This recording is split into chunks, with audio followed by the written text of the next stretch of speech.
Transfer చేసేదానికి మీ యొక్క దౌర్భాగ్యం వల్ల కదా ఇవన్నీ అయింది. మీ యొక్క తప్పిదాన్ని, మీ దౌర్భాగ్యాల్ని 20 నెలల తర్వాత వచ్చి ఏదో పవన్ కళ్యాణ్ గారి మీదో కూటమి ప్రభుత్వం మీదో అంటగట్టాలనే ప్రయత్నం చేయడానికి సిగ్గనిపించట్లే మీకు? కూర్చుందాం రండి డిబేట్కి, మీ ఇష్టం వచ్చిన చాటు కూర్చుందో డిబేట్కి. అసలు ఒక పంచాయతీరాజ్ కాదురా బాబు, మీ ముఖ్యమంత్రి గారి పరిపాలనలో జరిగినటువంటి 5 సంవత్సరాల కాలంలో ప్రతి శాఖ మీద ఛాలెంజ్ చేస్తున్నాం, ప్రతి శాఖ మీద కూర్చుందాం.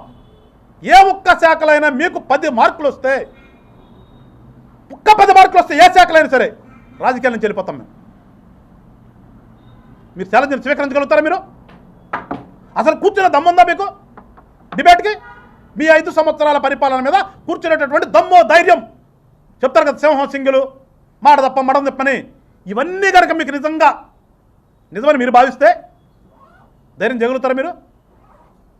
ఏమీ లేకుండా వచ్చి ఏదో తగుదురమ్మా, మేము ఏదో మేధావితనం నిరూపించుకుందామని పిచ్చి పిచ్చి ప్రలాపనలు దయచేసి